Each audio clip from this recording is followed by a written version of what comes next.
কাছে ডাকতে বললেন, বেলাল, আমি যখন লাইলাতুল মেরাজে জান্নাতের মধ্যে ঢুকতেছিলাম, আমি জান্নাতে ঢোকার পরে আমার বাম সাইডে খড়ম পা দিয়ে কে যেন জোরে জোরে হেঁটে যায়। আমি নবী চমকে গিয়ে বললাম, জিবরাইল, যেই জান্নাত এখন পর্যন্ত কেউ দেখে নাই, আমি নবী জান্নাতের মধ্যে ঢুকলাম, কিন্তু আমার বাম সাইড দিয়ে কে হেঁটে হেঁটে যায়? জিবরাইল বলে, নবী গো, আপনি হলেন ইমাম আর ওইটা হলো মুয়াজ্জিন। আল্লাহ রাসূল মেরাজ করে ফিরে আসার পরে বেলালকে বললেন, বেলাল, ও বেলাল, আমি তোমাকে জান্নাতের মধ্যে দেখলাম, তুমি আছো মক্কায়, এখান থেকে জান্নাতে কেমনে গেলে? বেলাল বলে, রাসূলুল্লাহ, আমার একটা আমল হলো ওযু যাওয়ার সঙ্গে সঙ্গে ওযু করি, অপবিত্র অবস্থায় একটা মুহূর্ত আমি থাকতে পারি না। রাসূল বলে, বেলাল রে, এই আমলের কারণে আল্লাহ তোমাকে ওরা ফায়না লাকা যিকরাক এত সম্মান দিয়েছে। যখন 5 ওয়াক্ত নামাজ কায়েম হয়ে গেল, বেলালকে আল্লাহর পক্ষ থেকে যখন মুয়াজ্জিন করা হলো, একদিন মদিনায় হাজার হাজার সাহাবীদের মধ্যে আল্লাহ নবী বেলালকে কাছে ডাকতে বললেন, বেলাল, দেখি তুমি আমার একটু কাছে দাঁড়াও। হযরত বেলাল যখন নবীর কাছে দাঁড়াইলো, নবী বলেন, বেলাল রে, আমার চাইতে তোমাকে খাটো দেখা যায়। বেলাল বলে, হুজুর, আপনি হলেন ইমাম, আমি হলাম মুয়াজ্জিন, আপনার চাইতে তো আমি খাটো হবই। রাসূল বলে, বেলাল, এই দুনিয়াতে তুমি ইমামের চাইতে খাটো হলে কি হবে? হাসরের ময়দানে আল্লাহ তাআলা ইমামের চাইতে মুয়াজ্জিনের মাথা উঁচু করে দিবে। শুধু মাথা উঁচু করবে না, আল্লাহ কুদরতি হাত দিয়ে মুয়াজ্জিনের মাথায় একটা নূরের টুপি পরায়া দিবে। তাহলে আপনি মারা গেলে আপনার লাশটা মুয়াজ্জিন গোসল করাই দিবে। আপনার 14 গোষ্ঠীর মধ্যে যদি কোনো আলেম না থাকে, তাহলে মসজিদের ইমামকে আপনি বলবেন, হুজুর, আমার জানাজার নামাজটা আপনি পড়াবেন। যার পাশে আপনারা 5 ওয়াক্ত নামাজ পড়েন, সে যদি জানাজার নামাজ পড়ায়, অসুবিধা আছে? কারণ 5 ওয়াক্ত নামাজ হলো ফরজে আইন, আর জানাজা হলো ফরজে কিফায়া। মসজিদের ইমামকে দিয়া আপনারা জানাজা করে নেবেন, মুয়াজ্জিনকে দিয়ে গোসল করাই নেবেন, আর যারা 5 ওয়াক্ত নামাজ পড়ে তাদের দ্বারা আপনারা কবর খোলা নেবেন। কোনো বিড়িওয়ালা বেনামাজি যেন চান্স, সবাই বলতেছে না, খালি মরিয়া দেখেন, বিড়িওয়ালারা কবর খুললে কি হবি, খালি মরিয়া দেখেন, না মরলে তো দেখতে পাবেন না।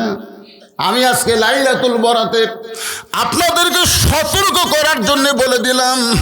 আল্লাহ রাসূল বলেন, ফাতেমা, তোমার মা ওসিয়ত করেছে, এখন তোমার মাকে তুমি গোসল করাবার যাও। নবীর কলিজার টুকরা ফাতেমা যাওয়ার সময় বলে, বাবা, আমার মা আমার মধ্যে এমন কি দেখলো বাবা, যেটা দেখার পরে অন্য 3টা মেয়েকে ওসিয়ত না করে আমার ব্যাপারে ওসিয়ত করলো। আল্লাহ রাসূল বলে, ফাতেমা, তাহলে তুমি যদি শুনতে চাও শোনো। একদিন গভীর রাত্রে আমি তাকায় দেখি তোমার মা খিলখিল করে হাসতেছে। আমি বললাম, খাদিজা, আপনি কি পাগলি হয়ে গেলেন নাকি? আপনি এমন করে কেন হাসতেছেন? খাদিজা বলে, রাসূলুল্লাহ, আমাদেরকে আল্লাহ একটা কন্যা সন্তান দিছে, আপনি কি তাকে চেনেন? আল্লাহর নবী বলেন, খাদিজা, আমাদেরকে আল্লাহ 4টা কন্যা সন্তান দিছে। খাদিজা বলে, হুজুর, অন্য 3টা মেয়ের কথা আমি বলতেছি না, আমাদেরকে আল্লাহ একটা মেয়ে সন্তান দিছে, আপনি কি তাকে চিনেন? রাসূল বলে, খাদিজা, সেই মেয়েটার নাম কি? খাদিজা বললেন, হুজুর, আমার কলিজার টুকরা ফাতেমা। আল্লাহ রাসূল বলেন, খাদিজা, জয়নব তোমার পেট থেকে হয়েছে, রোকেয়া তোমার পেট থেকে হয়েছে, কুলসুমা তোমার পেট থেকে হয়েছে, ফাতেমাও তোমার পেট থেকে হয়েছে। অন্য 3টা মেয়ের কথা না বলে তুমি ফাতেমার কথা কেন এমন করে বলতেছো? খাদিজা বলে, নবী গো, আপনি হলেন বাবা, আপনি কিছুই বুঝবেন না। কোন সন্তান কেমন এইটা বাবা বলতে পারে না, এটা জানি তার মা। জোরে কান্না সুবহানাল্লাহ। বাবা কেন বুঝতে পারে না? কারণ বাবা আনন্দে মাতিয়া, সাগরে ভাসাইয়া, আনন্দে মাতিয়া, বুঝতে পারতেছেন গানটা? বুঝতে পারতেছেন?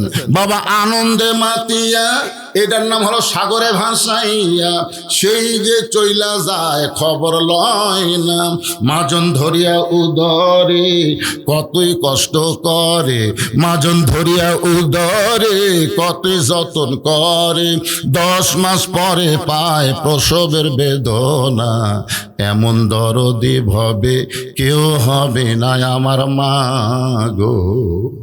এই যে সামনে রমজান মাস আসতেছে, আবাদ পুকুর কালো পর্দা দিয়ে ভিতরে কাম সারবি। আমাকে এক ছেলে কয়, হুজুর 11 মাস আমার খিদা কম, কিন্তু রোজার চাঁদ উঠলে এতই খিদা লাগে। কোন তো হুজুর কারণ কি? আমি বললাম তোর মা বেঁচে আছে, এটা আছে তো মায়ের কাছে যা, তো আর মাও কেমনে জানবে? আরে পাগল, তুই এমন কেন হলি এটা আমি হুজুর জানি না, তো তোর মাও জানো। ওই যাই মা জিজ্ঞেস করছে, মা আমার 11 মাস খিদা কম, রোজার মাসে এত খিদা বেশি কেন? মা বলতেছে এই সর্বনাশ করছে তোর দাদি। তুই যখন পেটের মধ্যে ছিলি রমজান মাসে, তোর দাদি আমাকে কইছে, বৌমা খবরদার এবার রোজা থাকতে পারবা না, রোজা থাকলে পেটের বাচ্চা শুকে যাবে। তাহলে তোর দাদির কথা মতো রোজা না থাকে আমিও খাসি, তুই পেটের মধ্যে খাসু রে। এই যে রোজার মাসে তোর পেটের মধ্যে খাওয়া শুরু হচ্ছে, তো বাইরে এসে তুই রোজা থাকতে পারবো? কি মনে করতেছেন? পেটে বাচ্চা নিয়ে মা যদি নামাজ পড়ে, রুকুর থেকে মা যখন সেজদায় যায়, পেটের মধ্যে বাচ্চা দোমড় খায়। 4 মাসের 5 মাসের বাচ্চা পেটের মধ্যে দোমড় খায়। ফেরেশতা বলে, আল্লাহ দেখো তোমার বান্দি নামাজ পড়তেছে, পেটের বাচ্চার কষ্ট হয় না। আল্লাহ বলে, তোরা সাক্ষী থাক, যেই মা পেটে বাচ্চা নিয়ে নামাজ পড়তেছে, মা শুধু একা নামাজ পড়তেছে না, পেটের বাচ্চাকেও নামাজি বানায়া দিচ্ছে। কি মনে করতেছে? এই যে ঘুরতেছে, খাড়া হয়ে আছে, এমনি এমনি জায়গা নেই হুজুর, জায়গা করবেন। আবার এ বছর আসনা শেষ হতে আগামী বছর দাওয়াত দিতে হচ্ছে, একই জায়গা করবি, জায়গা বাড়াবি না। এবছর 100 বরাত দিকে লোক কম, আগামী বছর আর 100 বরাত হবি না। আমার কান ধরে আমি তওবা করছি, এই 100 বরাত বুঝবো কি করে ভাই? 1 বছর আগে দাওয়াত দেয়। এটা যদি বাংলা ইংরেজি হয় তারিখ ঠিক হয়, কিন্তু আরবি তারিখ প্রতি বছর 10-11 দিন কম বেশি হয়। হয় কি হয় না? কোন হয় কি হয় না? অনেকে আমার ভাইকে বলছে যে হুজুরের আক্কেল নাই, হুজুর 100 বরাতের দিন দাওয়াত দিল। কে রে পাগলা, 1 বছর আগে দাওয়াত দিল, হুজুর কি করে আক্কেল পাবি রে? আজকে রাতে মাহফিল হয়ে কি খারাপ হচ্ছে? পবিত্র রাত, আপনারা বুঝতেছেন 2 শ্রেণীর মানুষকে আল্লাহ শুধু মাফ করবে না, তাছাড়া সব মানুষকে, মুসলমান মুমিনকে আল্লাহ মাফ করবে। 1 নম্বর হলো যারা মুশরিক, 2 নম্বর যারা হলো গীবতখোর, যারা হিংসাকারী। এই 2টা শ্রেণীর মানুষ ছাড়া সবাইকে আল্লাহ আজকে রাতে মাফ করে দিবে। ধরে কারো সুবহানাল্লাহ।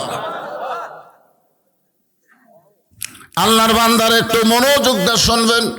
আমার মায়েরা যারা পর্দার অন্তরে, ওরা খালি চিন্তা করতেছে উম্মে সালমার সঙ্গে নবীর বিয়া কখন হবে। সত্য পুরা করে কি গুণ মা, আজকে সেই গুণের ওয়াজ আপনাদেরকে শোনা লাগবে। মায়ের একটু মনোযোগ দিয়ে বসবেন। খাদিজা বলতেছে, ইয়া রাসূলুল্লাহ, ওই জয়নাব যখন আমার পেটের মধ্যে ছিল, তখন আমার পেটের বড় হয়ে গেছিল, পেটের ওজনও পর্যন্ত বেড়ে গেছিল। এই জয়নাব বড় মেয়ে যখন প্রসব হলো, আমি খাদিজা তখন প্রসব ব্যথায় বেহুশ হয়ে গেছিলাম। আমার দ্বিতীয় মেয়ে রোকেয়া যখন আমার পেটের মধ্যে আসলো, আমার পেট উঁচু হয়েছিল, পেটের ওজন বেড়ে গেছিল। এই রোকেয়া যখন জন্ম নিল, তখন আমার প্রসব ব্যথা এত বেশি হলো। কুলসুমা যখন আমার পেটের মধ্যে থাকলো, আমার পেটটা উঁচু হয়েছিল, পেটের ওজন পর্যন্ত বেড়ে গেল। আমার কুলসুমা যখন দুনিয়াতে ভূমিষ্ঠ হইল, আমি শুধু প্রসব ব্যথা পাইনি গো নবী, রক্ত পর্যন্ত আমার ঝরেছে। কিন্তু আল্লাহর শপথ করে বলতেছি, আমার কলিজার টুকরা ফাতেমা যখন আমার পেটের মধ্যে আসলো, আমার পেট উঁচু হয়েছিল, কিন্তু পেটের মধ্যে কোনো ওজন পাই নাই। ওই ফাতেমা যখন দুনিয়া ভূমিষ্ঠ হইল, আমি কোনো প্রসব ব্যথা বুঝতে পারি নাই, আমার ফাতেমার জন্য কোনো ধাত্রী লাগে নাই। একা একা ফাতেমা দুনিয়াতে আসলো। আমি মা হইয়া তাকায় দেখি ফাতেমা তার দুইটা হাত নিজের ইজ্জতের উপর দিয়া দুনিয়াতে ভূমিষ্ঠ হইল। আমি মা হইয়াও কোনোদিন ফাতেমার ইজ্জত দুই চোখে দেখতে পারি নাই। আমার তখন থেকে বিশ্বাস, এই ফাতেমা সাধারণ কোনো মেয়ে না। ওই ফাতেমা যদি আমারে গোসল করাইয়া দেয়, ফাতেমা যদি আমাকে কাফনের কাপড় পরাইয়া দেয়, ওই পবিত্র হাতের পরশ যদি খাদিজার দেহের মধ্যে থাকে, আর যাই হোক কবরের আযাব আল্লাহ আমাকে কম দিবে। সর্বপ্রথম ঈমান গ্রহণ করেছে, জান্নাতের 1 নম্বর মহিলা হওয়ার পরেও কবরকে নিয়ে এত টেনশন, এত চিন্তা করতেছে। নবীর মেয়ে ফাতেমা এবার মাকে গোসল করার জন্য ঘরের মধ্যে ঢুকলেন। মা খাদিজারে নিজের মেয়ে গোসল করায়া দিয়া যখন আল্লাহর নবীর কাছে এসে বললেন, বাবা মাকে গোসল করায়া দিয়েছি, এখন মাকে কাফনের কাপড় পরাতে হবে। আল্লাহ নবী আস্তে করে গিয়া ওই যত্ন করে রাখা জুব্বাটা বের করে এনে ফাতেমার হাতে দিয়ে বললেন, মা এই জুব্বাটাই তোমার মাকে কাফনের কাপড় হিসাবে পরায়া দাও। ফাতেমা চোখের পানি বের করে বলে, বাবা মক্কার দোকানে কি নতুন কোনো কাপড় নাই? নতুন কোনো কাপড় না দিয়া এই পুরাতন জুব্বা কেন দিচ্ছেন বাবা? আমি শুনেছি আমার মায়ের মুখে, আমার মা যখন মক্কার সব চাইতে ধনবতী রমণী ছিল, আপনি তখন ছিলেন মক্কার সব চাইতে গরিব। আপনি অনাথ ছিলেন, আপনি এতিম ছিলেন। আমার মাকে আপনি ধনী রমণীকে বিয়ে করলেন। আমার মায়ের যত সম্পদ ছিল সব আল্লাহ রাস্তায় দান করে দিল। এরপরেও কি বাবা আপনি মক্কার দোকান থেকে নতুন কোনো কাপড় দিবার পারলেন না? এই পুরাতন জুব্বা কেন দিচ্ছেন বাবা? মা মরে যাওয়ার সঙ্গে সঙ্গে মায়ের প্রতি কি আপনার দয়া কমে গেল? আল্লাহ রাসূল বলে, ফাতেমারে এই জুব্বা আমি তোমার মাকে দিচ্ছি না মা, এই জুব্বা আমি তোমার মাকে দিচ্ছি না, বরং তোমার মা এই জুব্বা আমার কাছে চাইছে। এই জুব্বা দুনিয়ার সাধারণ কোনো জুব্বা নয় ফাতেমা, এই জুব্বার সাথে আল্লাহর কোরআনের সম্পর্ক রয়েছে। আপনারা বলেন তো, যার সাথে আল্লাহর কোরআনের সম্পর্ক থাকে তার দাম বাড়ে না কমে? আরো জোরে বলেন, বাড়ে না কমে? আগামী 12 তারিখে আমাদের বাংলাদেশে একটা নির্বাচন হবে।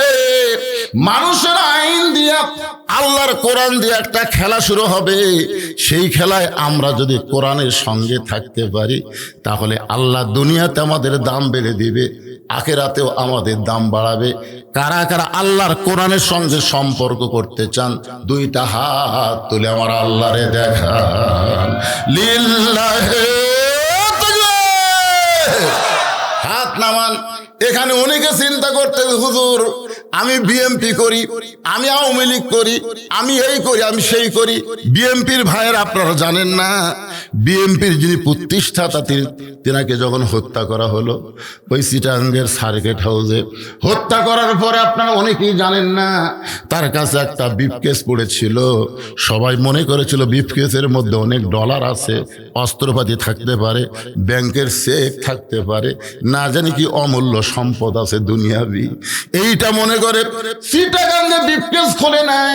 ওই ব্রিফকেস ঢাকায় নিয়ে এসে যখন খুললো, গোটা ব্রিফকেস খুলে দেখা গেল 2টা মাত্র জিনিস, একটা হলো জায়নামাজ আর একটা হলো আল্লাহর কোরআন।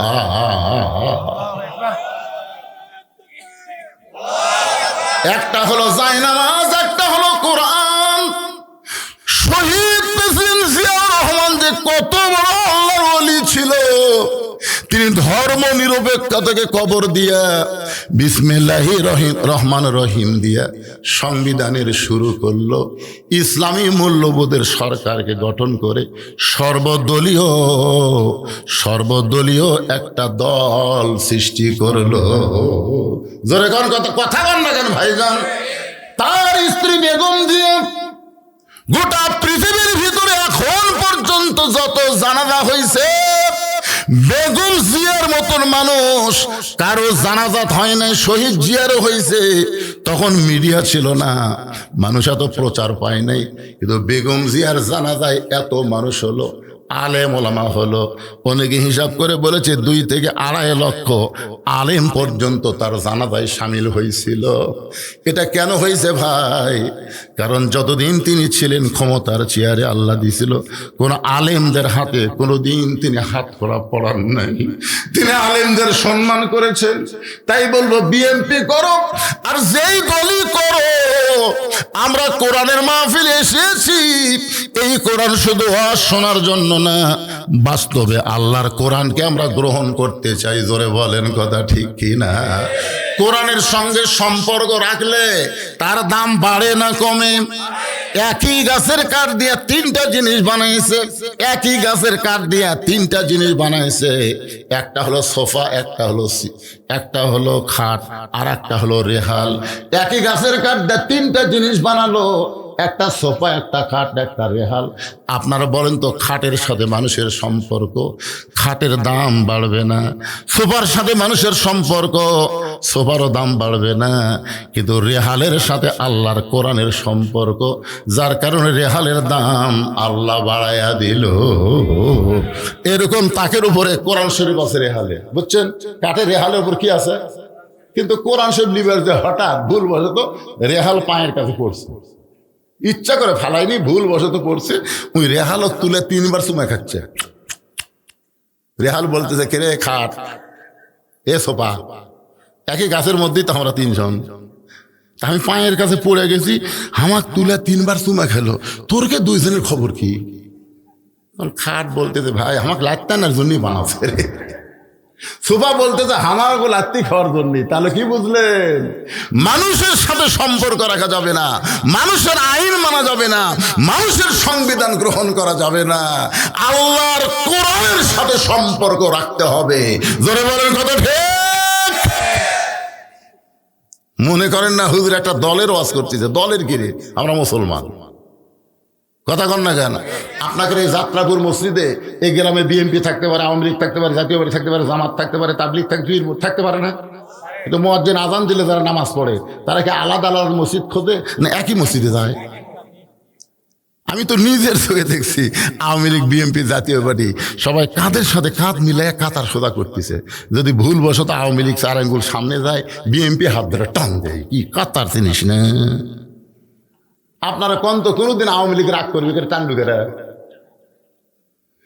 এই জন্য মসজিদের মধ্যে গিয়ে সব দল ভাঙ্গা আমরা যদি এক কাতার হওয়ার পরে আল্লাহর কোরআনের মাহফিলে এসে আমরা সব দল ভাঙ্গা এক দল হবার পারবো না ভাইজান? আবার কি ব্যাকা হয়ে শুনতেছেন নাকি?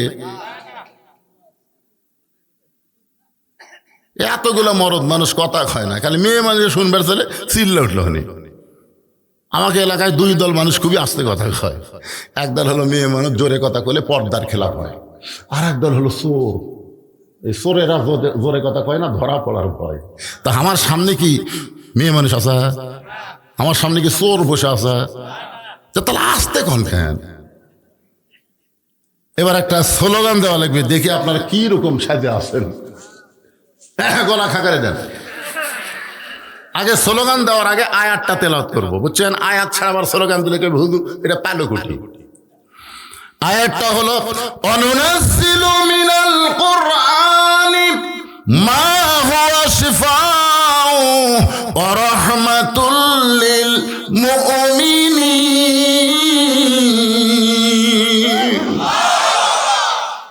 এর এখন বাংলা স্লোগান হলো, সব সমস্যার সমাধান আপনার বলবেন দিতে পারে আল কোরআন।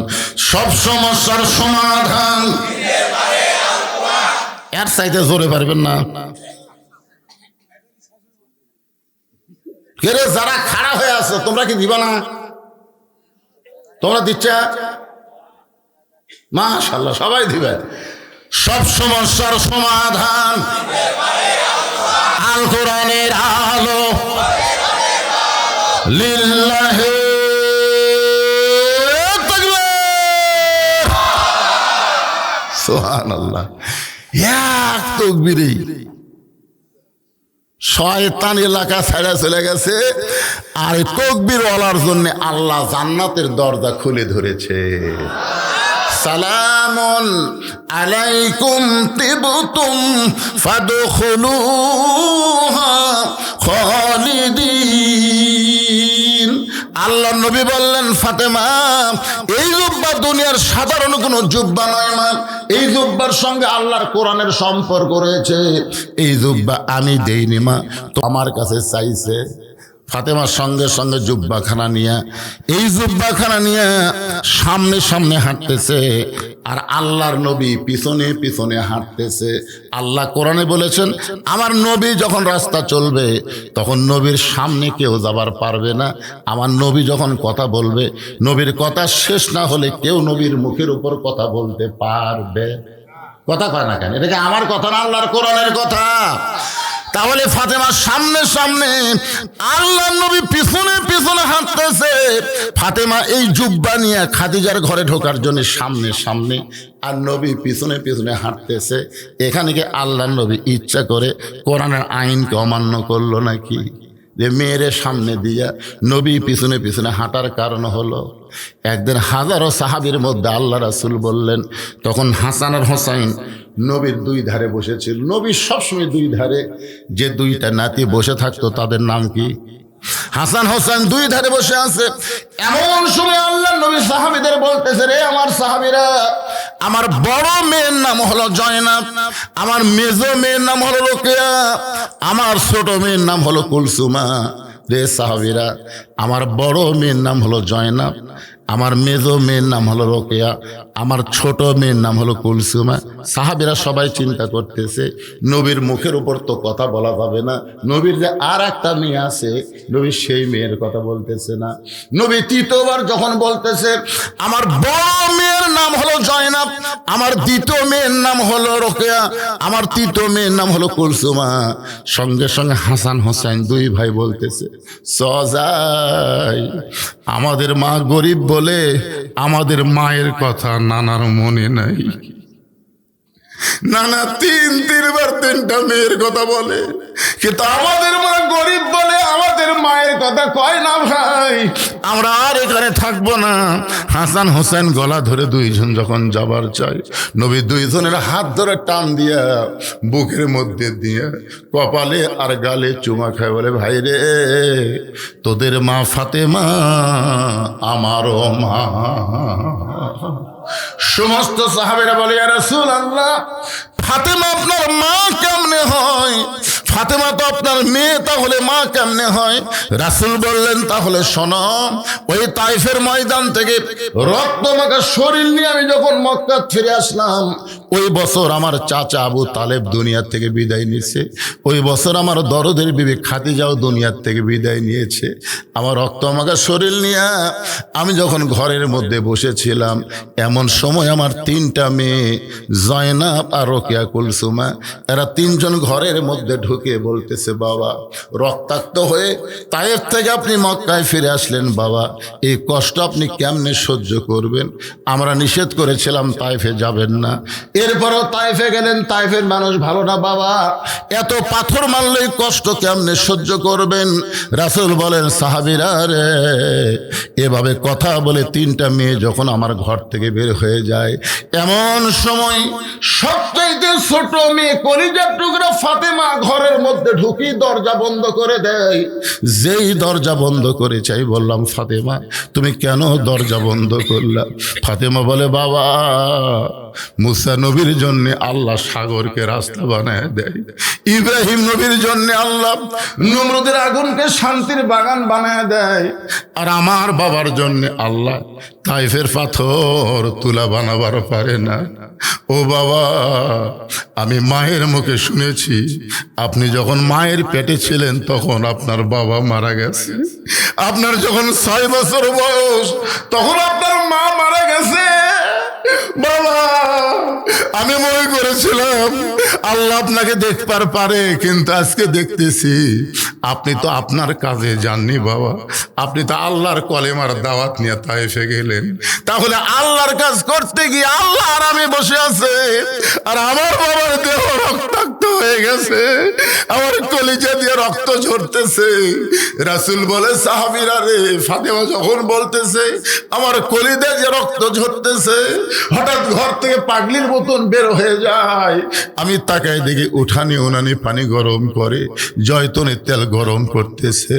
ঘরের মধ্যে আবার ঢুকে দরজা বন্ধ করে এক টানে আমার মাথা উরাতের মধ্যে নিয়ে আমার গায়ে রক্ত মাখা জুব্বা খুলে যত জায়গায় তায়েববাসী পাথর মারছে, সাহাবীরা রে শোনো, ওই গরম পানির মধ্যে নরম কাপড় চুবড়ায়া চুবড়ায়া আমার গোটা দেহ পরিষ্কার করে দিয়া ওই নরম আঙ্গুলের মধ্যে জয়তুনের গরম তেল নিয়ে যখন মালিশ করে দেয়, আমি নবী আর নবী নেই। ফাতেমার উরাতকে বালিশ বানায় কখন যেন ঘুমায় গেছি। ওই ঘুমের ঘরে আমি স্বপ্নে দেখি আমার মা আমিনা আমার শিওরের পাশে দাঁড়ায় আছে। এত বছর পরে মা আমিনাকে দেখে আমি বললাম, মা আইসেন যখন আর আপনাকে যাইতে দিব না। আমি স্বপ্নকে বাস্তব মনে করে যখন আমার মায়ের হাতটা চাইপা ধরেছি, এমন সময় ফাতেমা আমার কপালে চুমা খায়। ওই ফাতেমার চোখের লোনা পানি আমার চোখের মধ্যে ঢুকে ঘুমটা ভেঙে যায়। আমি বললাম, ফাতেমা তুই সব সময় কেন কাঁদতেছিস? ফাতেমা বলে, বাবা আমি কান্দি না, আপনি আমাকে কান্দান। আপনি স্বপ্নে মা হাতটা চাইপা ধরছেন বাবা, এখনো পর্যন্ত আমার হাতটা চেপে ধরে আছেন। রাসূল বলে, ফাতেমা রে, স্বপ্নে যদি মা বলে তোর হাতটা চাইপা ধরি মা, তাহলে তুই শুধু আমার মেয়ে না, তুই শুধু আমার মেয়ে না, তোর ভিতরে লুকিয়ে আছে আমার মা আমিনা।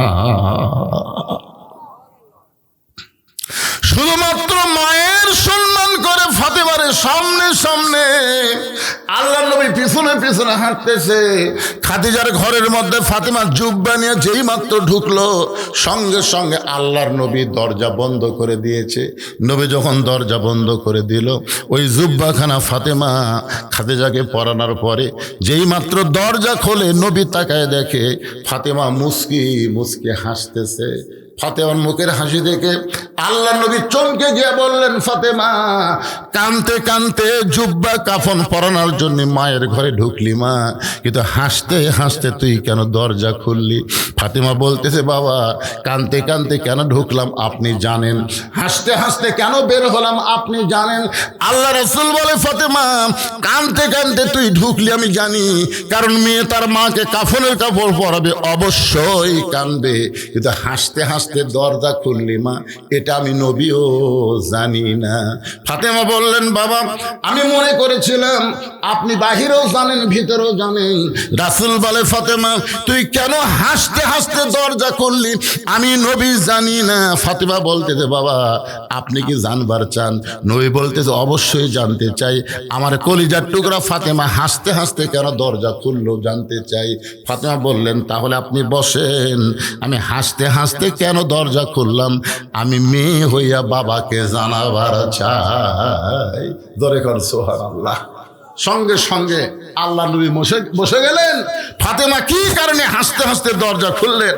আল্লাহর নবী দেয়, ব্যবসার মধ্যে বরকত দেয়, হায়াতের মধ্যে বরকত দেয়। সকলে বলে আল্লাহুম্মা আমিন। এখানে এমন কোন আল্লাহর বান্দা আছেন যে হুজুর আগামী বছর এই সালে সব মাহফিল হবে, তার জন্য আমি 1 বস্তা চাউল দেবো? 1 বস্তা চাউল দেওয়ার একটা লোক হাত তোলেন যে হুজুর এই সালে সব মাহফিলে আমি 1 বস্তা চাউল দেবো, আমি 2 বস্তা চাউল দেবো। বস্তা 2 রকম আছে, একটা 25 কেজি, একটা 50 কেজি। আপনাকে উল্লেখ করে দেওয়া লাগবে 25টা দিলে না 50 কেজিটা দিলে। হ্যাঁ, কে 25 কেজি দিবে? নাম কি? এই গ্রামের লোক মরছে কেন?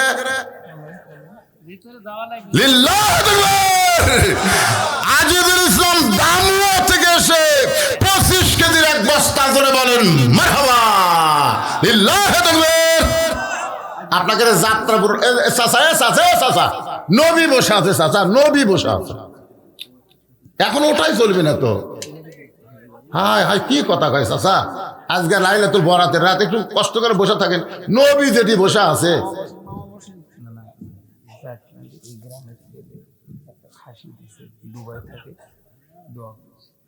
মুরব্বী চাচা, এই যে চাচা, চাচা মন খারাপ, পেশাব লাগছে নাকি?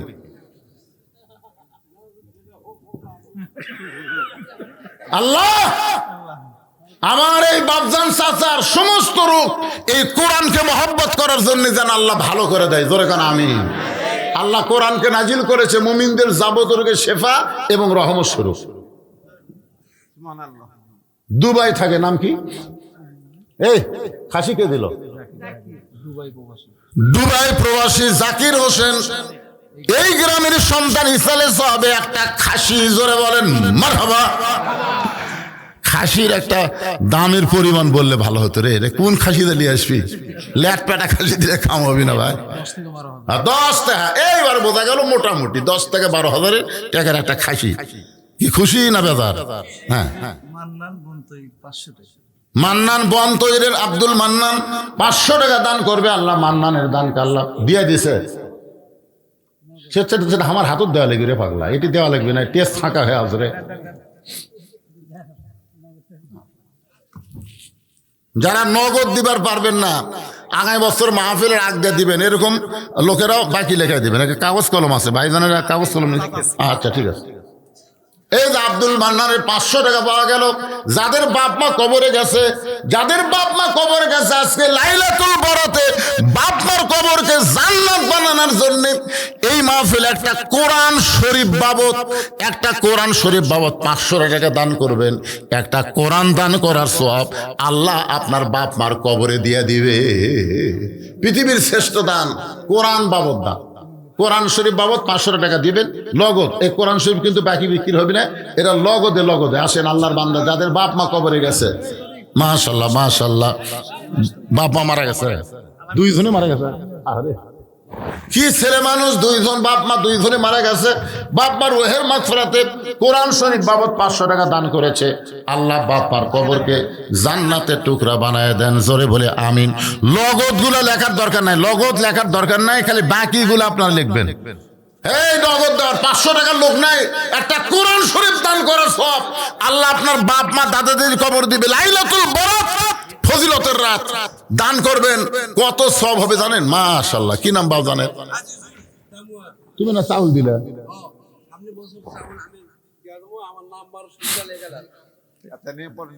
আচ্ছা ঠিক আছে। আইজুল দামু, আইজুল একটা থাকলে সমস্যা নাই, 2টা হলে বিপদ। এই জন্য আইজুলের বাপের নামটা লিখলেই ভালো হবে। দেখছেন খালি চাউল দেয়নি রে, বাপ মারা গেছে, বাবার রুহের মাগফিরাতে কোরআন শরীফ বাবদ 500 টাকা দান করেছে। আল্লাহ দানকে কবুল করেন, বাবা কবরকে জান্নাতের টুকরা বানায় দেন। আল্লাহুম্মা আমিন। আপনার চেতেন না কেন ভাইরে? ওঠেন না কেন? 10 কেজি তেল দিবেন, 1 বস্তা চাল দিবেন। দামুয়ার লোক চাল দিল, আর যাত্রাপুর লোক কি মরছে? দেখে যে যাত্রাপুরের কারা কারা আছে হাত তোলেন তো দেখে। যাত্রাপুর রে, এই গ্রামের যাত্রাপুরের একটাও মনে হাত তোল লাগে রে। আচ্ছা হাত নামান, বোঝা যায় না, আমার চোখত আমি ধরা পড়েনি। অনুবীক্ষণ যন্ত্রতে দেখা লাগবে, তাছাড়া বোঝা যাচ্ছে না। আচ্ছা যাত্রাপুর বাদ দিয়ে কারা কারা আছেন তারা হাত তোলেন তো দেখে। সব লোক বাহিরে রে বা, লেখা লাগবে না, লগত দিয়েছে। পাইকারেরা আকবর আস্তাই থাকাচ্ছে রে আপনার বিয়ে। মাশাআল্লাহ।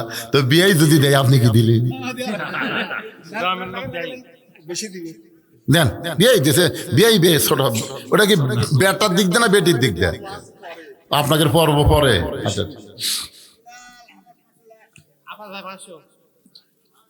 দেখছেন আত্রায়ের বিয়ে এসে কোরআন শরীফ বাবদ 500 টাকা নগদে দান করেছে। পিছনে হাটে কেড়ে, এখন হাটে কেড়ে রাস্তা বন্ধ করে দাও তো। এই ছেলে যারা দাঁড়ায় আছো, একটা লোক যেন কারোর যাবার না পারে। নবী বসে আছে,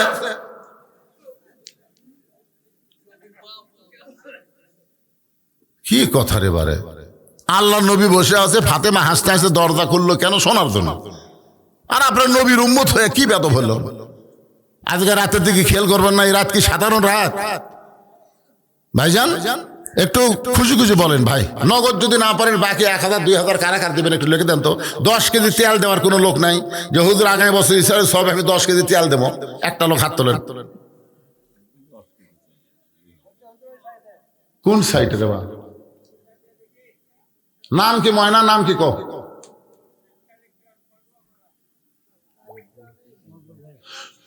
মকবুল হোসেন কালীগ্রাম কসবা পাড়া 10 কেজি তেল, ধরে বলেন মারহাবা। আচ্ছা, আপনার পোলা কি দিয়া, সমিন না সরষে? তাহলে কিন্তু সরষে দেওয়া লিখবি, সরষে। মাশাআল্লাহ, 10 কেজি সরিষার তেল করবে দান। হ্যাঁ, সেটাই তো আপনি মকবুল হোসেন 10 কেজি সরিষার তেল করবে দান, কালীগ্রাম কসবা পাড়া। আল্লাহ দানকে কবুল করেন, আল্লাহুম্মা আমিন। বেটা অসুস্থ, আজিজুর রহমান 10 কেজি পেঁয়াজ 100 টাকা নগদে করছে দান।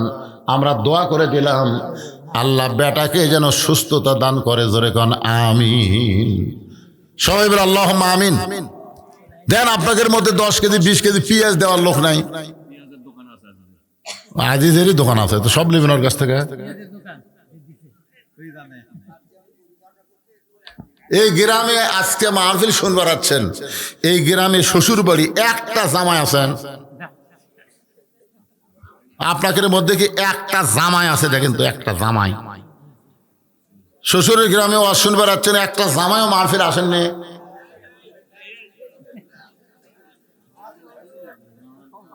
সবই জামাই। এই একটা জামাই, একটু জামাই হয়ে হাত তোলেন, দোয়া করে দিব হযরত আলী রাদিয়াল্লাহু সঙ্গে যারা আল্লাহ তাকে জান্নাত দেয়। তুমি এই দেখেন তো, নাম কি ময়না? নাইমুল, রাহিমুল এই গ্রামের জামাই। এই রাহিমুলের স্ত্রী দেখেন আপনার স্বামী কেমন দেখছেন, আর শ্বশুর শাশুড়ি চিন্তা করেন একটা জামাই পাবে। সামনে কাতারে বসে 1000 টাকা দান করলো, আল্লাহ দানকে কবুল করে নবীর জামাই আলী রাদিয়াল্লাহর সঙ্গে তাকে জান্নাত দিও, ধরে কোন আমিন। 2 নম্বর কোন জামাই আছেন? একটু 2 নম্বরে কোন জামাই আছেন? আগামী বছর মাহফিল হবে আর সেই মাহফিলের টাকা দিবেন, তাই আপনারা ধরফর করতেছেন।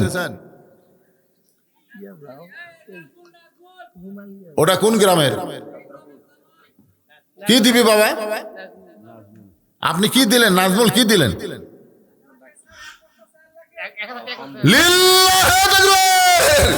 এটা তো ডবল জামাই রে, 1000 টাকা। আবার 1 বস্তা চাউল করছে দান। আল্লাহ নবীর ডবল জামাই ওসমান গনির সঙ্গে আল্লাহ তারে জান্নাত দেন, জোরে কোন আমিন। জোরে বল আল্লাহুম্মা আমিন। আর একটা জামাই খাড়া হন তো। না না, যারা শুনতেছে তারা কি মনে করতেছে, কে রে উমুকের জামাই দেয়, উমুকের জামাই দেয়, আমাকে জামাইয়ের বসতা কি করে রে? আর জামাই নাই?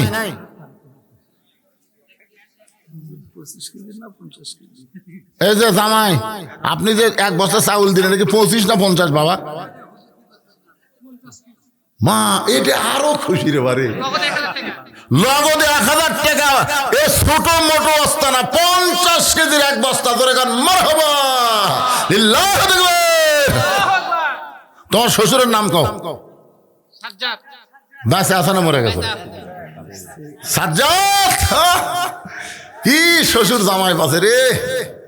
50 কেজির 1 বস্তা চাল নগদে 1000 টাকা দান করেছে, আল্লাহ দানকে কবুল করেন। আর বাদ বাকি শ্বশুরের জামাই যারা বসে আছে আপনারা কান্দেন, খালি কান্দে, আমাকে বললো জামাই খালি খাওয়া খাবার আছে, মেলা খাবার আছে, শোভা খাবার আছে। পাবেল যাত্রাপুর মিস্ত্রির ছেলে 20 কেজি পেঁয়াজ করবে দান। আল্লাহ পাবেলের দানকে আল্লাহ কবুল করেন, আল্লাহ নেক নিয়ত নেকাশা পুরা করেন, জোরে কোন আমিন। এই যাত্রাপুরের লোকেরা একটু, আপনারা একটু সাহস দেন। গ্রামের লোকেরা যদি না দেয়, বেড়ার লোকেরা দিবার চায়, ভাইজান আপনারা গ্রামের লোকেরা একটু বলেন। এখানে যাত্রাপুর লোক না বসার পিছনে কারণ আমি বুঝেছি, কারণ জায়গা ছোট, ওরা যদি বসে আপনারা বসবেন কুটি, এই বুঝাই এরা বসেনি। এরা সব দরজার ভিড় করতেছে, কে বাবা তোমরা কিছু কও কও। এই যে যুবকেরা কষ্ট করে মাহফিল করতেছে, সেই সোনার যুবকদের বলতেছি এ বছর না তো আগামী বছর দিবে 1 বস্তা চাল দাও। দেখি যারা দাঁড়িয়ে আছে তোমাদের মধ্যে হাত তোলার মতো কেউ আছে? 1 বস্তা চাল। রুমাল কে এখনই চালু বাড়া? রুমালের কামাই মানে কি? তাও দিবি সিরাজ উঠে, পানালা লেয়নি, চালা ধরেনি, ওই টেপ মারা ছিলাম মার।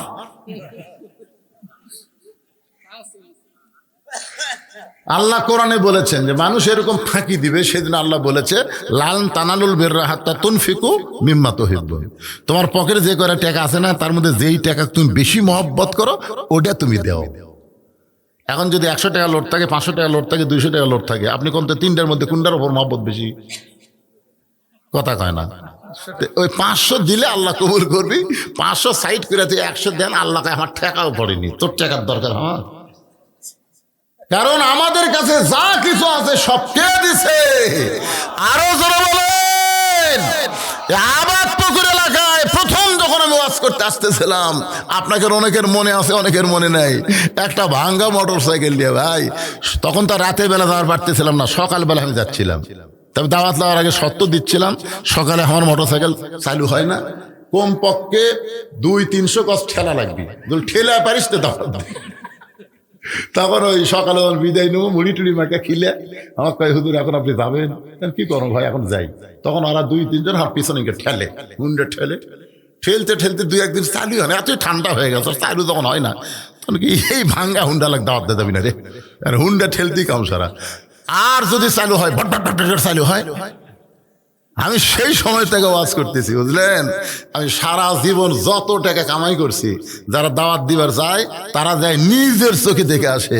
12 শতক জায়গার থেকে 235 শতক জায়গার উপরে মসজিদ, মাদ্রাসা, ইতিমখানা, কমপ্লেক্স, সাইদি হুজুরের কনফারেন্স হল এবং মহিলা মাদ্রাসা 3 তলা। একটা টাকাও কারো থেকে দান সাদকা নেওয়া হয় না, সমস্ত টাকা হলো আপনারা ওয়াজের পরে যা দেন এইটা দিয়ে আমি এগুলো তৈরি করি। কারণ ওসমান গনির জীবনী পড়া দেখছি, আল্লাহ নবী ওসমান গনি ডাক দেব, ওসমান আল্লাহ তোমাকে কত সম্পদ দিয়েছে তুমি হিসাব জানো? ওসমান গনি বললেন, ইয়া রাসূলুল্লাহ, আমাকে আল্লাহ যত সম্পদ দিয়েছে এই সমস্ত সম্পদ যদি গুদামে রাখি, এই গুদামে তালা দিয়ে ওই তালার চাবি টানতে একটা উট হিমশিম খায়, তাহলে কতগুলো গুদাম, গুদাম ভর্তি মাল, গুদামে তালা দেয়া ওই তালার চাবি টানতে একটা উট হিমশিম খায়। রাসূল বলে, ওসমান আল্লাহ যদি তার সমস্ত সম্পদ ফেরত চায় তুমি কি করবা?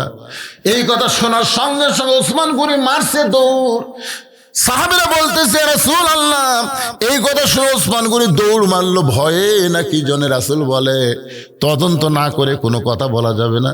কিছুক্ষণ পরে সাহাবীরা সবাই নবী সহ তাকায় দেখে ওসমান গনি ওই চাবি বহনকারী উটটা রশি ধরে টেনে টেনে নবীর কাছে এনে বলতেছে, ইয়া রাসূলুল্লাহ, শুধু গুদাম নয়, গুদামের মাল নয়, গুদামের তালা এবং গুদামের চাবি বহনকারী উটটাও পর্যন্ত আমি আল্লাহকে দিয়ে দিলাম। সঙ্গে সঙ্গে নবী বলেন, আল্লাহ, ওসমান সব কিছু তোমাকে দিয়া দিল। ওসমান তো নিজের জন্য কিছুই রাখলো না। আল্লাহ বলে, হাবিব, কে বলে ওসমান নিজের জন্য কিছু রাখে নাই? ওসমান নিজের জন্য আল্লাহ এবং নবীকে রেখেছে। একজন মুসলমানের জন্য আল্লাহ নবী ছাড়া অন্য কিছু দরকার আছে? আর পকেটের টাকা থেকে আপনি দিচ্ছেন না, না দিলেন না দেন, জাগা মতো টাকা ঠিকই যাবি। কি কোন টাকা থাকবি, হয় ডাক্তার খাবি, না হয় ইবির ধান লাগাবেন, মরা শীষ ভরাবি, খালি খালি ওষুধ মারবেন। আর আজকে খালি দান করেন, আর সদকাতু তারুদ্দুল বালা, দান সদকা করলে বালা মুসিবত আল্লাহ সব দূর করে দিবে। এবার এ ওয়াজ শোনার পরে একটা বস্তা চাউল দেওয়ার লোক নাই, এই সাইডে একটা লোক নাই। রফিকুল ইসলাম 5, আপনার একটা করবেন তো গোপন ফোনকে, রফিকুল ইসলাম 5 কেজি রসুন করবে দান। আল্লাহ রফিকুল দানকে আল্লাহ কবুল করেন, আল্লাহ নেক নিয়ত নেক আশা পুরা করেন, আল্লাহুম্মা আমিন। কে দিল? তা আপনাকে এই মাহফিলের সভাপতি, সেক্রেটারি, মাহফিল কমিটির সভাপতি নাই, সেক্রেটারি, কেশিয়ার, সদস্য, সেটাকে আগে দিছে না পরে দিবে?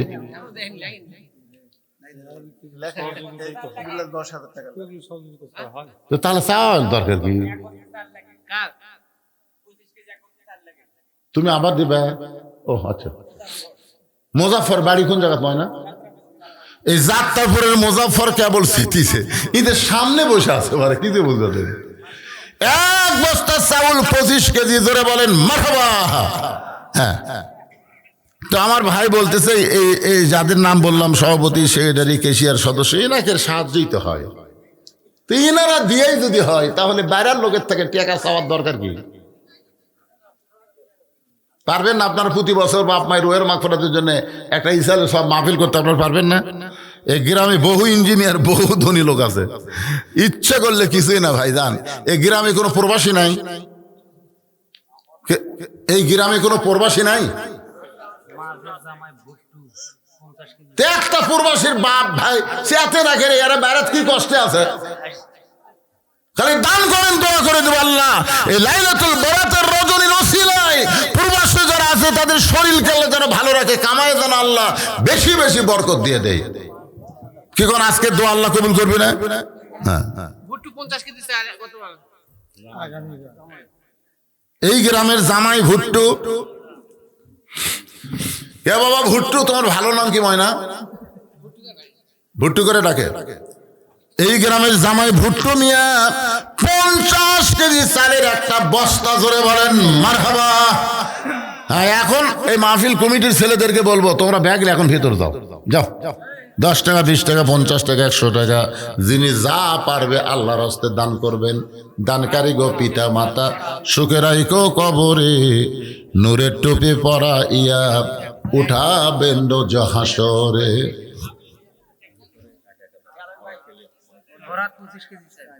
ফরহাদ কোন গ্রামে বাড়ি?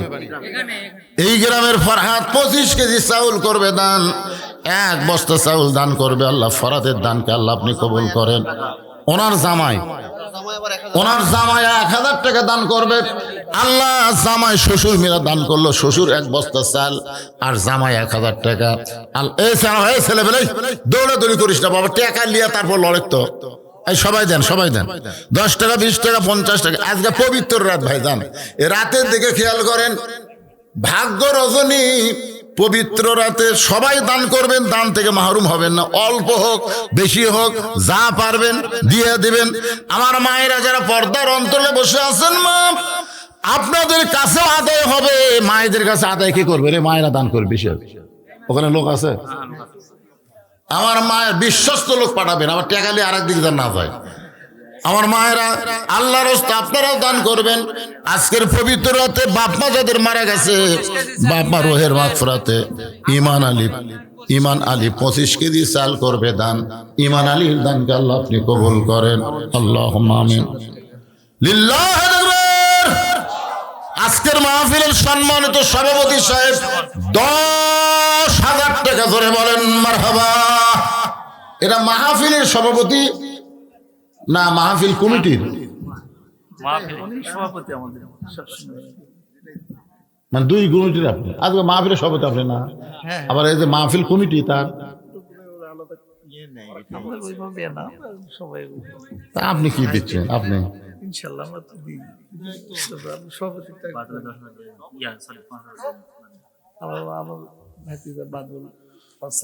আপনার ভাতিজা বাদল জি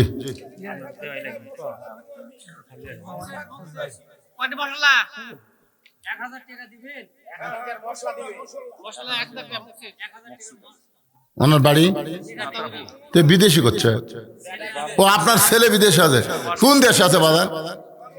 আল্লাহ আপনার ছেলেকে ভালো রাখুক, কামায় বরকত দেখ। বাবা 1000 টাকার মশলা দান করলো, আল্লাহ দানকে কবুল করেন, জোরে কোন আমিন।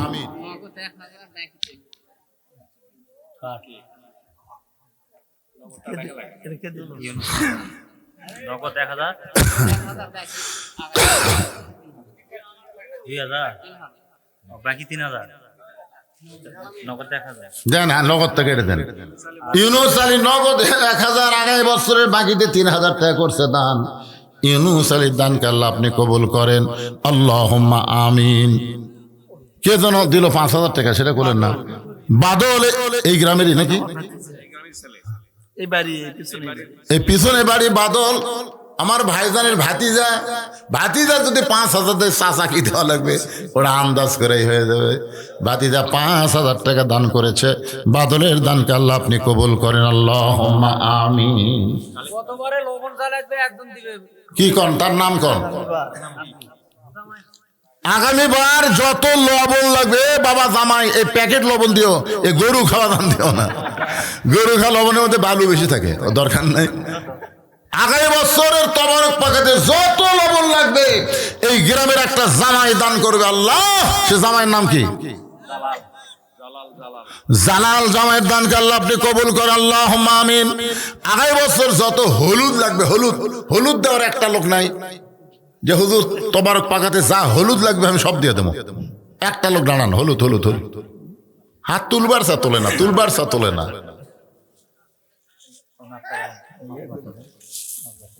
আমাদের সহসভাপতি আক্তার আলম, 5,000।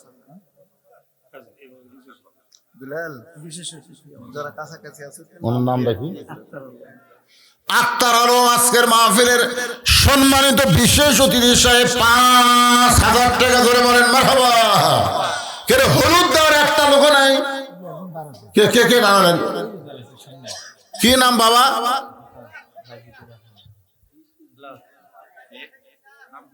কোন গ্রামের? সেকেন্দার বুঝলাম, গ্রামের নাম কি? মারিয়া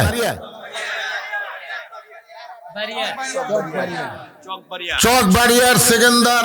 যত হলুদ লাগবে সব হলুদ দান করবে, আল্লাহ তার দানকে কবুল করেন। আগামী বছরে যত মরিচ লাগবে কাঁচা শুকনা একজন দেন। আগামী বছরে যত মরিচ লাগবে একজন বলেন, বলেন আল্লাহর একজন বান্দা বলেন। বরকত দেওয়ার মালিক আল্লাহ, বরকতের রাত আছে। যাত্রাপুরের মাহবুবুর রহমান 10 কেজি আদা করবে দান। আল্লাহ মাহবুবের দানকে আল্লাহ আপনি কবুল করেন, আল্লাহুম্মা আমিন।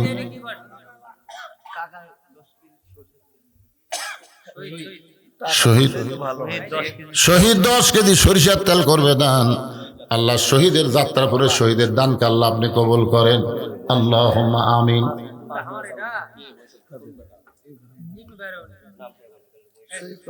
বিলাল ও দুলাল, যারা কাছাকাছি আছে এদের নাম বলে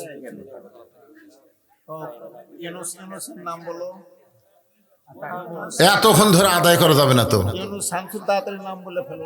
এত লম্বা আদায় করা যাবে? টাইম নষ্ট হবে। হ্যাঁ, ইউনুসের নাম বলে। যারা দিবেন খামাখা দেরি করতেছেন কেন? এই ছেলেরা, এই যুবকেরা দান করে না, খালি মোবাইলের নেট কিনে। একটা ছেলেও দান করে না। আজকে পবিত্র রজনীরে পাগল, সমস্ত বিপদ আপদ মুসিবত থেকে আল্লাহ যেন সবাইকে হেফাজত করে। যেরকম আমিন।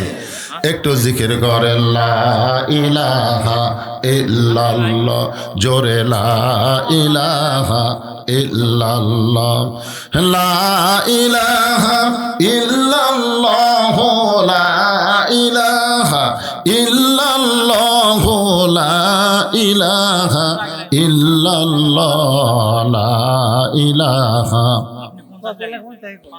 লা ইলাহা ইল্লাল্লাহ মুহাম্মাদুর রাসূলুল্লাহ। ইউনুস আলী, শামসুল আলম সরকার 5,000, ইউনুস 5,000। শামসুল আলম সরকার 5,000, ইউনুস 5,000 টাকা দান করেছে। আল্লাহ দানকে কবুল করেন, আল্লাহুম্মা আমিন। রশিদ আছে, আব্দুর রশিদ আছে, আশপাশে আছে।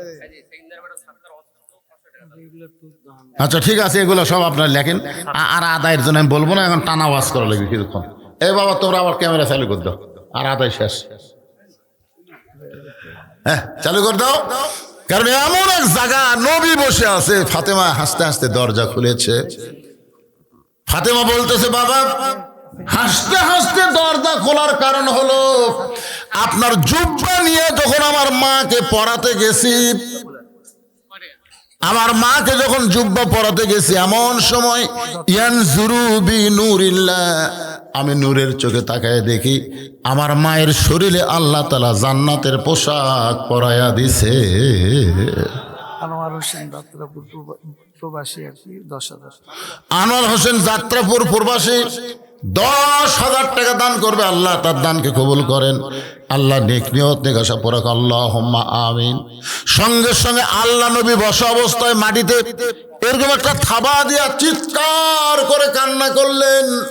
ফাতেমা বলতেছেন বাবা, আমার মায়ের শরীরে আল্লাহ জান্নাতের পোশাক পরায় দিছে, এইটা শোনার পরে আপনি এমন করে কেন কাঁদতেছেন? রাসূল বলে, ফাতেমা, এই কান্না কোনো কষ্টের কান্না নয়, এই কান্না হলো আমার জীবনের আনন্দের কান্না। ফাতেমা, তুমি জানো না, সর্বপ্রথম আমাকে নবী বলে যিনি স্বীকার করেছে, দুনিয়ার কেউ যখন আমাকে নবী বলে স্বীকার করে নাই, সর্বপ্রথম আমাকে যিনি নবী বলে স্বীকার করেছেন তিনি হলেন তোমার মহিয়সী মা, আমার বিবি খাদিজা। আমার বিশ্বাস, আপনি এগুলো লেখেন, এগুলো লেখেন। বিদ্যুৎ 5,000 টাকা প্রবাসী দান করেছে, আল্লাহ দান। এতক্ষণ ধরে আমি ঘ্যাঙ্গালাম, তখন দিল না, কেবল ওয়াজ টান মারছি, এখন আবার শুরু করতেছে।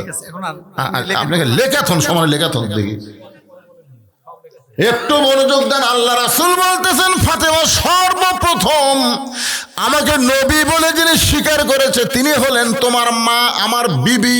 আপনি বলেন তো, বউ হয়ে নবী বলে স্বীকার করা, এটা কি চারটিখানির কথা? আমি যত বড় বক্তা হই আপনাদের কাছে হতে পারি, কিন্তু আমার বইয়ের কাছে, কারণ আমার সবকিছু জানে আমার বউ। কিন্তু খাদিজা সর্বপ্রথম নবী বলে স্বীকার করার কারণ হলো আল্লাহ নবীর ভিতরেও যা বাহিরেও তাই।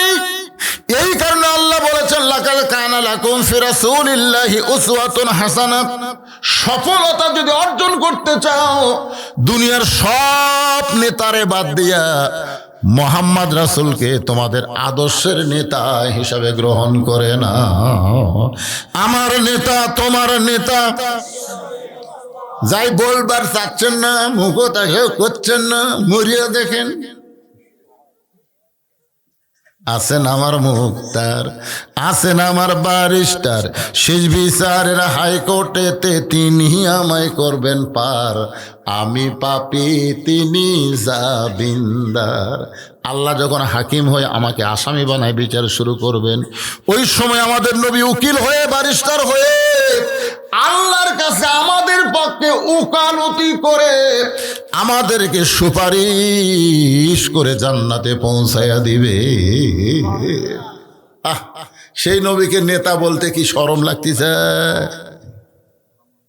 হ্যাঁ, আমার নেতার চরিত্র ফুলের মতন পবিত্র, খোঁজলা দেখেন নামাজ পড়ে না, একক তো ওরই পাশে ঘুরতেছে। ঘরে জাগা মতো মার হবি, কিন্তু সাউন হবি না, কথা কন না কেন? এই জন্য একটু মনোযোগ দা বলতে হবে ভাইজান। আল্লাহর নবী নিজের হাতে খাদিজাকে কবরের মধ্যে নামায় দিচ্ছেন, দুই চোখের পানি গাল বয়ে টপ টপ করে পড়তেছে। আবু বকর রাদিয়াল্লাহু বলে, রাসূলুল্লাহ, আপনি যদি এমন করে কাঁদেন তাহলে আমরা কেমনে সহ্য করব?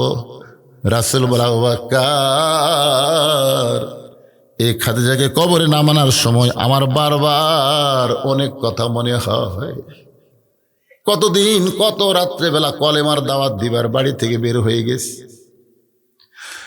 আবু বকর, শোনো, কোনদিন সে রাত 1টা হোক, 2টা হোক, 3টা হোক, তখন তার ঘড়ি ছিল না। আমি যখনই বাড়ির কাছে দরজায়, সঙ্গে সঙ্গে খাদিজা দরজা খুলে দেয়। রাসূল বলে, খাদিজা, কোনদিন আপনাকে ডাকা লাগলো না, কোনদিন আপনাকে ডাকা লাগলো? ওগো আল্লাহর নবী, শোনেন, আপনি যখন দরজার কাছে আসেন আমার ডাক দেওয়া লাগবে কেন? আপনি হলেন মেশকাম্বর, আপনার দেহের সুগন্ধ আমার নাকে লাগে, আমি সঙ্গে সঙ্গে দরজা খুলে দিই। রাসূল বলে, খাদিজা, তাহলে আপনি কি ঘুমাবেন না? খাদিজা বলে, হুজুর, আমি ঘুমাতে চাই আপনাকে সঙ্গে নিয়ে, আমার বুকের উপর আপনার মাথা রাইখা আমি ঘুমাবার চাই। আমি সেই দিন একলা একলা ঘুমাবো যেদিন আমার মরণ হবে। রাসূল বলে, আবু বকর রে, আমার খাদিজা আজকে একলা একলা কবরের মধ্যে ঘুমাবে, আমার মন চাইলেও আমি ঘুমাতে পারবো না। এই কারণে চোখ দিয়ে দর দর করে পানি পড়তেছে। কবরে মাটি দিয়ে সবাই যখন কবর ছেড়ে চলে যায়, আল্লাহর নবী খাদিজার কবর ছাড়েন না। ঘন্টার পর ঘন্টা চলে যায়, কবরে আল্লাহ মুনকির নাকির পাঠায় না। এক সময় নবী বলে, আল্লাহ আমার খাদিজার কবরে কি আপনি মুনকির নাকির পাঠাবেন না? আল্লাহ বলে, হাবিব আপনি মুনকির নাকির কবরে যাবে, প্রশ্ন করবে, খাদিজা উত্তর দিবার পারবে না, আর এইটা দেওয়ার জন্য আপনি দাঁড়িয়ে আছে। ওগো আল্লাহ নবী শোনেন, আপনি যেমন খাদিজাকে ভালোবাসেন আমি আল্লাহ তেমন ভালোবাসি। নবী বলে, আল্লাহ খাদিজা আমার বিবি হয়, এই কারণে খাদিজাকে ভালোবাসি, কিন্তু খাদিজা আপনার কে হয় গো আল্লাহ? আল্লাহ বলে, হাবিব আপনি যখন ঘুমাইয়াছিলেন আমার বান্দি খাদিজা ঘুমায়নি।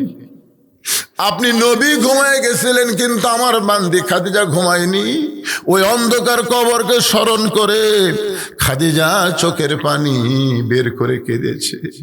কবরে আসার আগে যারা কবরকে স্মরণ করে কান্দে, আর কবরের পাথেয় জোগাড় করে যারা কবরের মধ্যে আসে, তাদের কবরে মুনকির নাকির যায় না, আমি আল্লাহ তাদের পক্ষে উত্তর দিয়া দে। কিন্তু যেদিন ডাক পড়িবে, কিন্তু যেদিন ডাক পড়িবে কবর মাঝে যাইতে, জোগাড় কিছু করছো বন্ধু তার মাঝে বিছাইতে। বাবা যে কোনো সময় আমাদের মৃত্যু হবে। আজকে লাইলাতুল বরাতে আমরা আল্লাহর কাছে ওয়াদা করি, আর কয়েকদিন পর রমজান মাস আসতেছে। আল্লাহ রাসূল রজবের চাঁদ ওঠার সঙ্গে সঙ্গে বলতেন, আল্লাহুম্মা বারিক লানা ফি রজব ওয়া শাবান ওয়া বাল্লিগনা রমাদান। আমাদের রজব শেষ হয়ে গেল, শাবানের লাইলাতুল বরাত আজকে চলতেছে, আর কয়েকদিন পর রমজান মাস আসবে। আল্লাহ আজকে পবিত্র রাতে তোমার কাছে দোয়া করি, রমজান পর্যন্ত আমাদের হায়াতকে তুমি বাড়ায়া দাও। আল্লাহ রমজানের রহমত, রমজানের মাগফিরাত, রমজানের রাজাত আমাদেরকে দান করো। এই কোরআন নাজিলের মাস রমজান মাস, শুধু কোরআনের ওয়াজ শুনবো না, কোরআন মোতাবেক যেন আমরা চলতে পারি, এমন একটা ঈমানি শক্তি আল্লাহ আমাদেরকে দান করে দাও। উম্মে সালমা বলতেছে, ইয়া রাসূলুল্লাহ আমার 3টা শর্তের মধ্যে 1 নম্বর শর্ত হলো আপনি যে আমাকে বিয়ে করবেন, আপনি বিয়ে করার পরে আমি আপনার বউ হব। কিন্তু আল্লাহ নবী শোনেন, আমার স্বামী আবু সালামা একজন আপনার সাহাবী, আবু সালমা যে আপনার সাহাবী ছিল, আল্লাহ কোরআনে বলেছেন রাদিয়াল্লাহু আনহুম ওয়ারাদু আন জালিকা লিমান খশিয়া রব্বা। নবীর সাহাবী যারা বিনা হিসাবে জান্নাতি তারা। তাহলে আমার আগের স্বামী জান্নাতে গিয়া যদি ওয়ালা তাস্তাহি আনফুসুকুম, আল্লাহ কোরআনে বলেছে জান্নাতেরা যা চাবে তাই পাবে, তাহলে আমার আগের স্বামী যদি জান্নাতে আমাকে বউ হিসাবে চায়, তাহলে আপনার সঙ্গে বিয়ে বসে আমার কি লাভ হলো? আমার 1 নম্বর শর্ত হলো আমি যখন জান্নাতে যাব তখন আপনার বউ হিসাবেই আমি জান্নাতে থাকতে চাই, আমার আগের স্বামীর বউ আমি হতে চাই না। রাসূল বললেন, তুমি কি পাগলি হইছো? নবীর সঙ্গে যাদের বিয়ে হবে তারা সবাই উম্মাহাতুল মুমিনিন হবে, তারা সবাই সমস্ত মুমিনদের মা হবে। অন্য কেউ তাদেরকে বিয়ে করা তো দূরের কথা, চিন্তা করারও সাহস কোনোদিন করতে পারবে না। উম্মে সালমা রে, তোমার 2 নম্বর শর্ত কি? উম্মে সালমা বলে, ইয়া রাসূলুল্লাহ আমার 2 নম্বর শর্ত হলো আমার আপনার সঙ্গে বিয়ে হওয়ার পরে আমার মাঝে মধ্যে হয়তো আগের স্বামীর কথা মনে হতে পারে, কারণ বিয়ের স্বামী আর লিকের স্বামী যার সঙ্গে আমার বিয়ে হয়েছিল, কতদিন কত স্মৃতি, যদি তার কথা আমার মনে হয়, আমার মনটা যদি ভার হয়ে যায়, আপনি কিন্তু মন খারাপ করা চলবে না। রাসূল বলে, উম্মে সালমা শোনো, আমার সঙ্গে যখন তোমার বিয়ে হবে তখন তোমার আগে যে বিয়ে হয়েছিল এই কথা তোমার মনেই থাকবে না, কারণ আমি শুধু বিশ্ব নবী না, আমি হলাম পৃথিবীর শ্রেষ্ঠ স্বামী। জোরে কন্যা সুবহানাল্লাহ।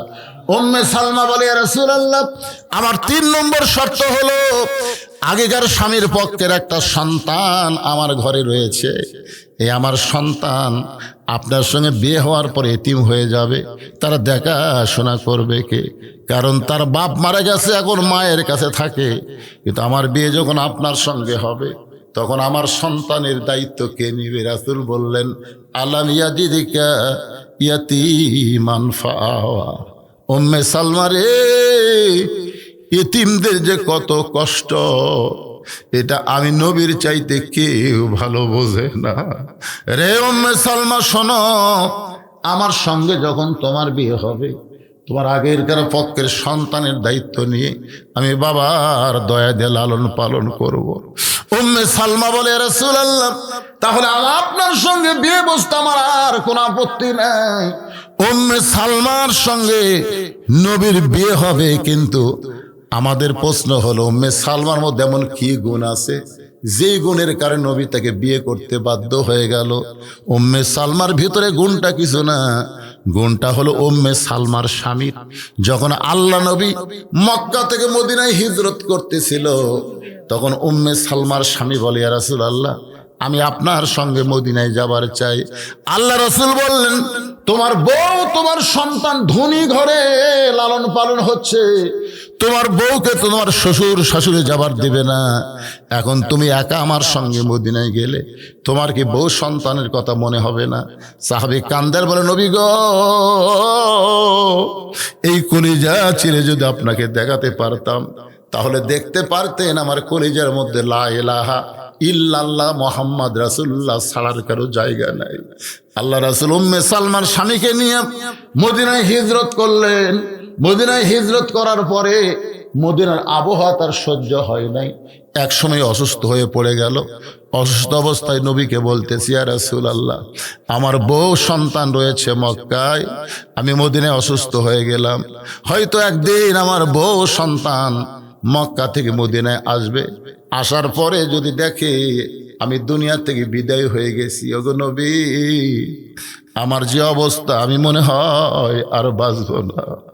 আল্লাহ রাসূল আবু সালমাকে বুকের মধ্যে নিয়ে বলে, সাহাবী রে, তুমি কেন আমার সঙ্গে মক্কা থেকে মদিনায় হিজরত করলা? মদিনার আবহাওয়া তোমার সহ্য হচ্ছে না। বলে, হুজুর, মরে যাওয়ার আগে আপনাকে একটা অনুরোধ করব, আপনি কি আমার অনুরোধ রাখবেন? রাসূল বলে, বলো কি তোমার অনুরোধ? বলে, আমার বউ উম্মে সালমা, আমার সন্তান যখন মদিনায় আসবে, আমাকে ওয়াদা দেন আমার বউকে আপনি নিজের বিবির মর্যাদা দিবে।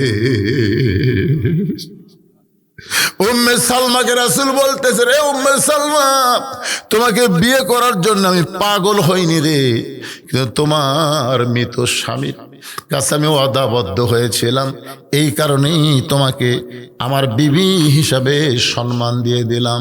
বাজান, আজকের লাইলাতুল বরাতে রজনীর দিকে খেয়াল করে আমরা কবর, হাসর, মিজান, নানা ধরনের আমলের কথা শুনলাম।